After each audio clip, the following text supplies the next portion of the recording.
नाम सूर्य की तरह प्रकाश करता है अंदर। कोई आंधी तूफान किसी तरह बुझा नहीं सकता। ये आग नहीं है, ये सूर्य का तेज है। संसार में कौन ऐसा प्रवीण होगा जो नाम की संपूर्ण महिमा कहने में समर्थ हो? कहूं कहां लगी नाम बड़ाई,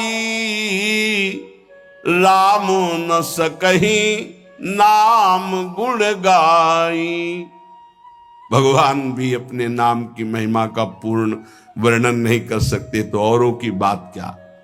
अश्मोर्ध महिमा आज तक कोई नाम की यथार्थ नहीं कह सका। 2000 जिभ्या वाले भगवान शेष जी महिमा का वर्णन करते करते पूर्ण आज भी नहीं कर पाए। कोई नहीं, ऐसा नाम का प्रभाव है कि कोई नहीं आज तक पूर्ण महिमा का वर्णन कर पाया। तत्व दृष्टि से जो विहीन जन हैं उनको भी तत्वबोध प्रदान करने वाली सामर्थ्य नाम में विराजमान है। अथैकांतिक भावो नोपासितम नाम भोगैक विनाश्यमपि प्रारब्धम विनय भोगाद विनाशयतीत्याह। यदि नाम जापक उपासक चाहे कि मुझे प्रारब्ध ना भोगना पड़े तो ये भी सामर्थ्य भजन में है कि प्रारब्ध नष्ट कर देगा, पर भगवत प्राप्ति में बाधा आ जाएगी। भगवत प्राप्ति में बाधा आ जाएगी। यहां ध्यान दीजिए, अगर किसी को ऐसा लगता हो कि भजनानंदी संतों को जो रोग आता है अगर भजन में दम हो तो मिटा दें, तो आप देख लीजिए शास्त्र प्रमाण। वो कह रहे अथैकांतिक भावे नोपासितम नाम भोगैक विनाश्यमपि प्रारब्धम विनय भोगाद विनाश्यति। बिना भोगे प्रारब्ध का विनाश हो जाएगा भजन करने से। तो क्यों नहीं करते संत जन अपने प्रारब्ध का नाश? क्योंकि भगवत प्राप्ति में बाधा पड़ जाएगी। तो शरीर अविनाशी थोड़ी है। मानो कैंसर है, किडनी फेल है, ये है वो है, तो ये अपने समय तक के लिए है। जहां समय पूरा हुआ तो जिनकी किडनी ठीक है वो मरते नहीं है क्या? जिनको कैंसर नहीं वो मरते नहीं क्या? अरे बड़े स्वस्थ गाते बजाते चले जाते हैं। गाना बज रहा है, वो आगे गाड़ी में राधा वल्लभ श्री हरिवंश गए। समय है एक इसका, इसको ज्ञान होता है भक्त का। तो भक्त अपने भजन का प्रभाव प्रारब्ध नष्ट करने में नहीं करता, ध्यान रखना। नहीं तो शास्त्र आज्ञा करता है कि भोगैक विनाशमपि प्रारब्धम विनय भोगाद विनाश्यतीत्याह। बिना भोगे प्रारब्ध का नाश हो जाएगा। अभी तक सुनते रहे कि पूर्व पाप, संचित कर्म पाप और आगे वर्तमान में हो, ये सब अहम तो हम सर्व पापेभ्यो मोक्षयिष्यामि मा शुचा, प्रारब्ध भोगना पड़ता है। तो अब यहां कह रहे हैं कि अगर नाम निष्ठा पूर्वक जपा जाए, अथैकांतिक, एकांतिक भाव, नाम किसी हमारे पास और कोई बल नहीं, कोई साधन नहीं। अथैकांतिक भावो नोपासितम नाम, जो भाव से नाम की उपासना करता है तो भोगैक विनाश्यमपि प्रारब्धम विनय भोगाद विनाश्यतीत्याह। बिना भोगे प्रारब्ध का नाश हो जाएगा। जैसे श्रीधर बाबा हमको एक चरित्र सुनाए थे राधा कुंड के संत भगवान का, कि वो रोज सोहनी लगाते थे राधा कुंड में। कोई थूक दे कोई ऐसा तो उसे साफ करके राधा कुंड के जल से, कि हमारे प्रिया प्रीतम यहाँ विहरण करते हैं। और भिक्षान्न से उदर पोषण करते थे, खूब निरंतर नाम जप करते थे। एक दिन वो राधा कुंड की सेवा करके बैठे ही थे कि एक काला दुर्गंध युक्त पुरुष आया। उसने कहा बाबा मुझे स्वीकार करो। तो बोले कैसा? बोले मैं 12 वर्ष का गलित रोग कुष्ठ हूं जो तुम्हारे शरीर पे आना चाहता हूं, पर इतना भजन है कि मैं बिना आपकी आज्ञा के आ नहीं सकता। मैं प्रारब्ध हूं आपका, 12 वर्ष गलित कुष्ठ। उनका भाई इतना समय नहीं है हमारे पास कि मैं भोगूं, ये हमसे तुमसे नहीं पूछा जाएगा। हाँ, ये ऐसे बड़े भजनानंदी गुरुजनों की बात है।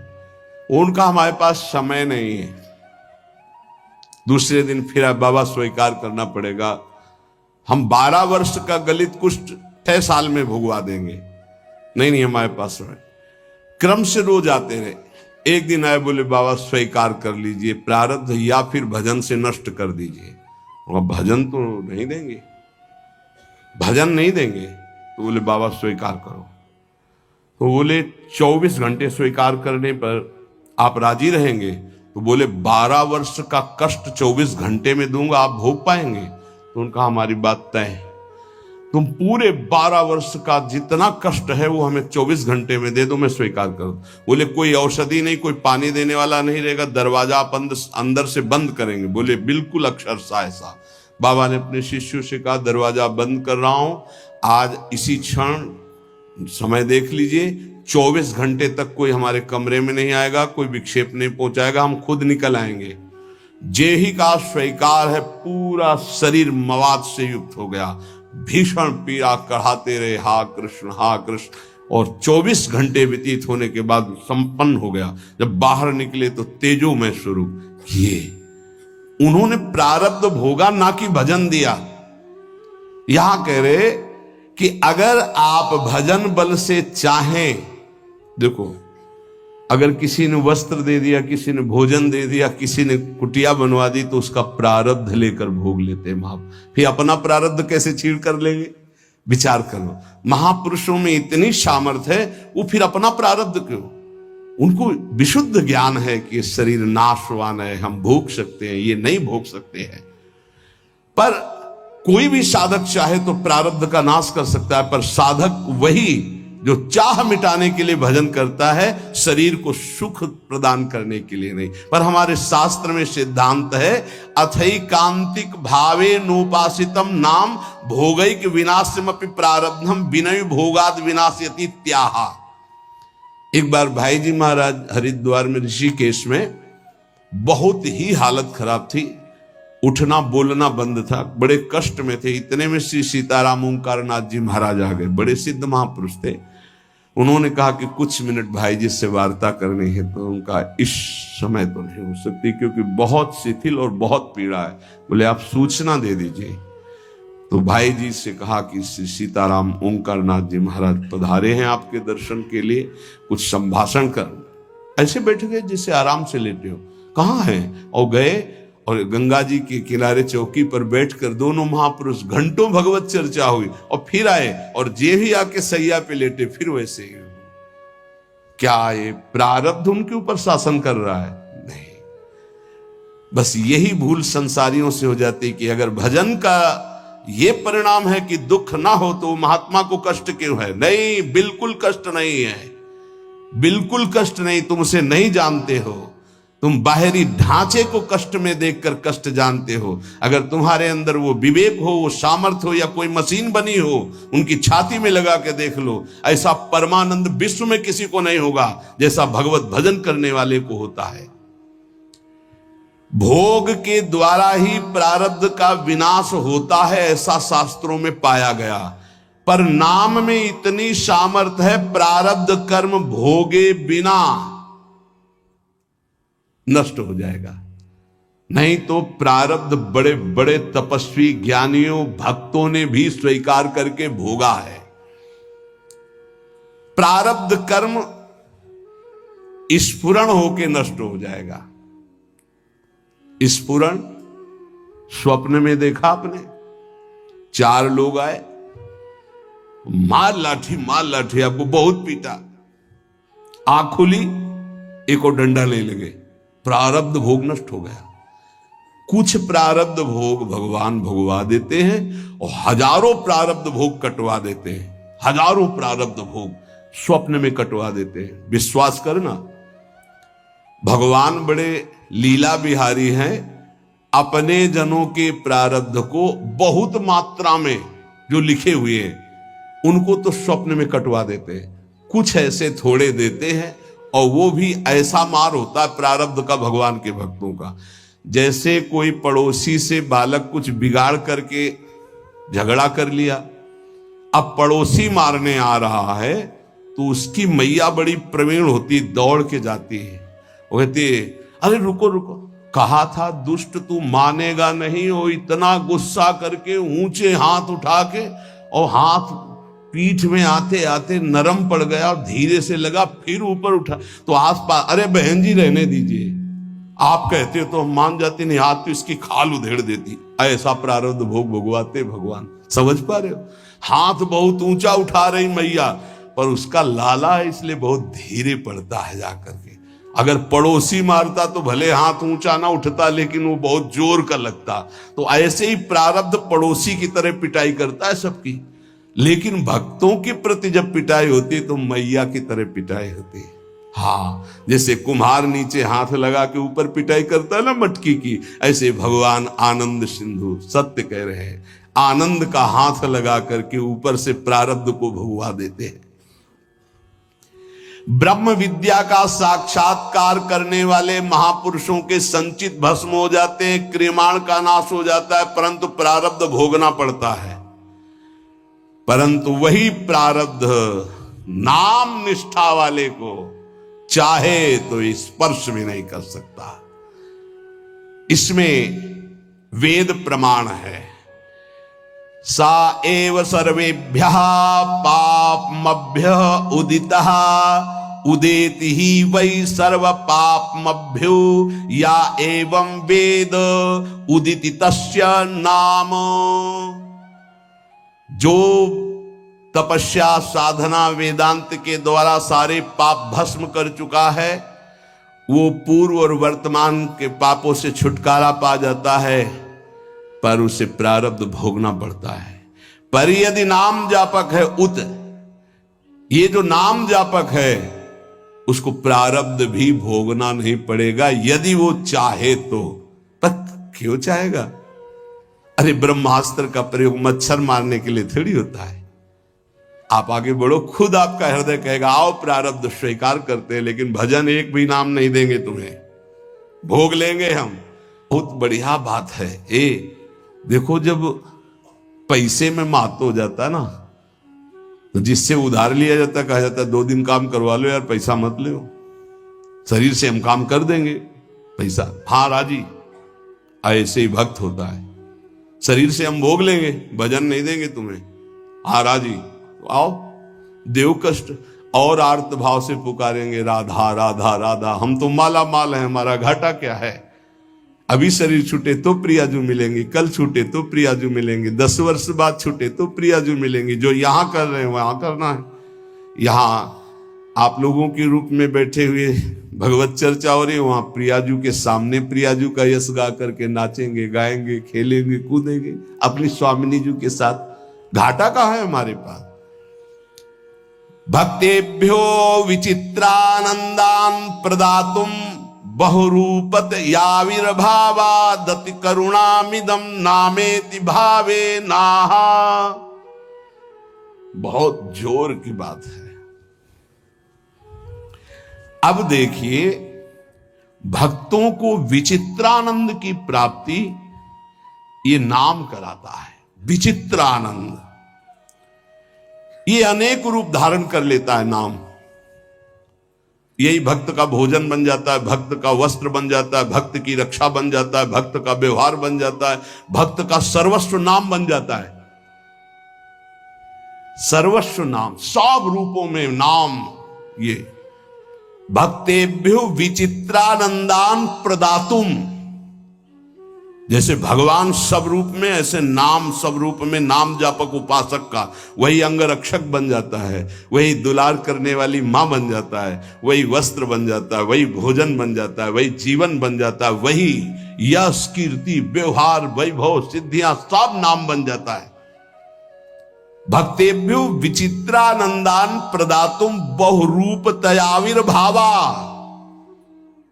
दति करुणामिदम नामेति। अति करुणामय नाम, किसी को स्पर्श नहीं करने देता, मेरा लाडला। जैसे मां का लाडला बच्चा हो तो अपनी छाती से लगाए रहे, ऐसे नाम।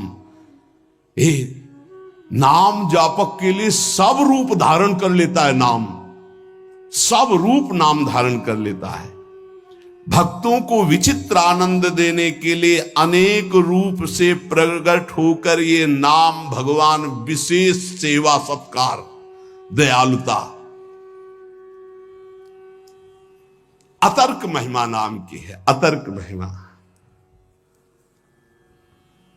जब किसी बड़े महापुरुष के मुख से तब ये लगा कि 1 करोड़ 1 अरब लोग बोले जय, उसका कोई महत्व नहीं, लेकिन एक भगवत प्राप्त महापुरुष कह दे जय, उसका महत्व है।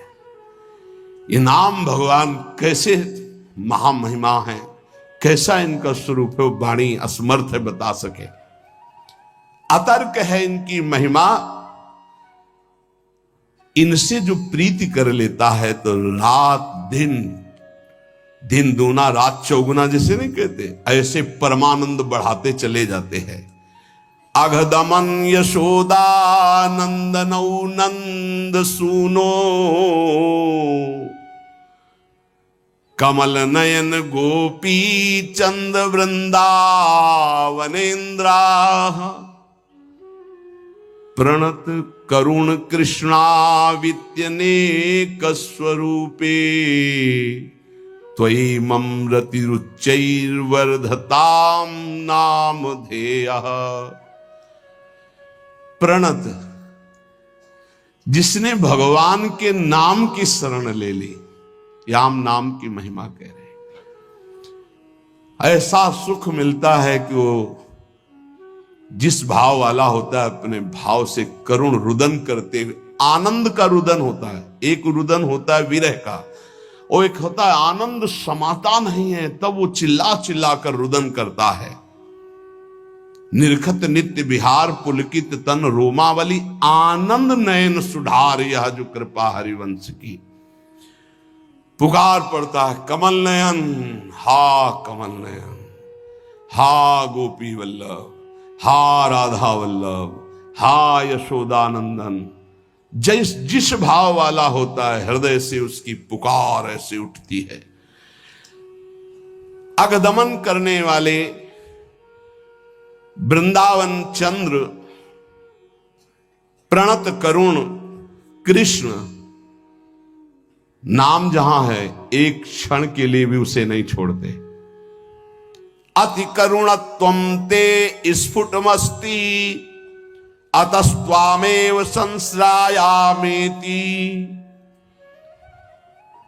अति करुणामय, अति दयालु नाम है भगवान से भी बढ़कर। बड़े भाग्यशाली जिन्होंने नाम का आश्रय ले लिया। वाच्यम वाचकमित्युदेति भवतो नाम स्वरूपद्वयम्, पूर्णास्मात् परमेव हन्त करुणं तत्रापि जानीमहे। यस्तस्मिन् विहितापराध निवहा प्राणी समन्ताद् भवे, दास्ये नेदमुपास्य सोऽपि सदानन्दाम्बुधौ मज्जते। श्वास घटती जा रही है, कब अंत हो जाए सुनने वाले की और सुनाने वाले की कोई भरोसा नहीं। इसलिए सुना लीजिए और सुन लीजिए, यही जीवन की सार्थकता है। अतिशय दयालु भगवान नाम, बहुत महिमामयी बात चल रही है, इसको पकड़ते जाओ। ये वाच्य वाचक रूप से प्रकट है, राधा राधा राधा, कृष्ण कृष्ण, पर यह सच्चिदानंद विग्रह वाले प्रभु से भी बढ़ करके है। श्री कृष्ण गोविंद जो भगवान के नाम हैं, ये भगवान की अपेक्षा भी महाशक्तिशाली है। श्री कृष्ण से श्री कृष्ण का नाम महाबलशाली है, अधिक दयालु है। और लालजू कहते हैं किशोरी जी से भी ज्यादा मुझे प्रिय किशोरी जी का नाम है। प्राणी जब इस नाम का उच्चारण करता है तो अनेक अपराध कर चुका है भारी, जिनको केवल भोगना ही है, वो नष्ट नहीं हो सकते। दान से, पुण्य से, तीर्थाटन से, किसी भी तरह वो पाप नष्ट नहीं। कई ऐसे पाप हैं, बोले जिह्वा में जेव ही कृष्ण नाम राधा नाम उच्चारण हुआ तो भस्मी भूत महापातक अपराध हो गए, और उसे आनंद समुद्र में सदा के लिए डुबो देता है नाम। महिमामय बात करें, ध्यान से सुनना। कहा जाता है यदि आप नाम जप कर रहे हैं और आपसे नामापराध हो रहा है तो आपको दंड मिलेगा। नामापराध आपके नाम के फल को जागृत नहीं होने देगा, ऐसा शास्त्रों में वर्णन है। हर विद्वान इस बात का सपोर्ट करता है और वर्णन करते हैं कि नाम जप कर रहे हो अगर नामापराध है तो फिर नाम का फल नहीं मिलेगा। ये बहुत बड़ी बात करें, बहुत ध्यान से सुन लोगे तो निर्भय हो जाओगे। अपराध करने के लिए नहीं, नाम जपने के लिए। नन द्वात्रिंशत् सेवापराधा नामना विनश्येयुर्नामापराधाः साधु निंदादयो दशकेन तेपि नाम्नैवेत्याः। बोले तुम्हारी बातों से थोड़ी होता है, प्रमाण दीजिए। क्या यहां कह रहे हैं, हिंदी से सुनिए। सेवापराध 32 है, प्राय सुन चुके हैं, और नामापराध 10 है, जिसमें साधु निंदा से प्रारंभ होता है। कह रहे हैं ये 32 सेवापराध बन जाएं और 10 नामापराध भी बन जाएं। सेवा का प्रकाश नहीं होगा, नाम का प्रकाश नहीं होगा। शास्त्रों में ऐसा पूर्ण वर्णन है। बड़े बड़े आचार्यजन, महापुरुष जन इस बात का वर्णन करते हैं। पर यह भी शास्त्र ही है, शास्त्र के अंतर्गत ही है। ननु द्वात्रिंशत् सेवापराधा, 32 सेवापराध। नामना विनश्येयुर नामापराधा, 10 नाम अपराध। जो साधु निंद्यादयो 10 के न, जो 10 है। तेपी नाम्नैवेत्याः सूदिताश्रित जनार्तिराशये रम्यच्चिद घन सुख स्वरूपिणे नाम गोकुल महोत्सवाय ते कृष्ण पूर्ण वपुषे नमो नमः। बहुत अमृतमय।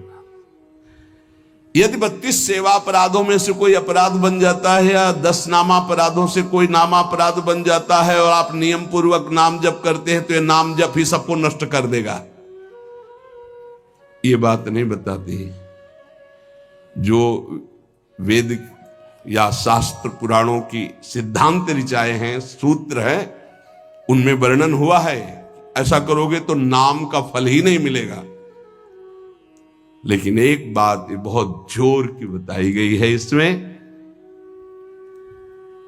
कह रहे हैं कि 32 सेवा। और कौन कह रहे हैं, बहुत बड़े महाभागवत श्री रूप गोस्वामी जी, वृंदावन में विराजमान श्री रूप सनातन जी का नाम श्री रूप गोस्वामी जी, जिनके शिष्य श्री जीव गोस्वामी जी, अद्भुत शास्त्र वेदांत कई मूर्तिमान स्वरूप, वो कह रहे हैं ननु द्वात्रिंशत् सेवापराधा नामना विनश्येयुर नामापराधा साधु निंदादयो 10 केन तेपि नाम्नैवेत्याः।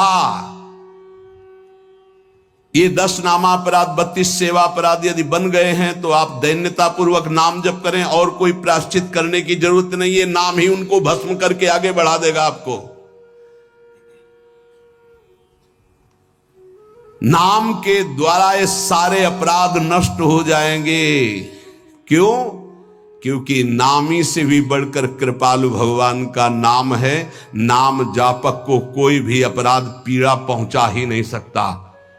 इसका मतलब यह नहीं कि नाम जापक अपराध पर अपराध करता रहेगा, नहीं। चूक हो गई, गलती हो गई तो नामापराध और 32 सेवा अपराध के लिए मार्जन के लिए क्या करे? बोले नाम जप ही करे।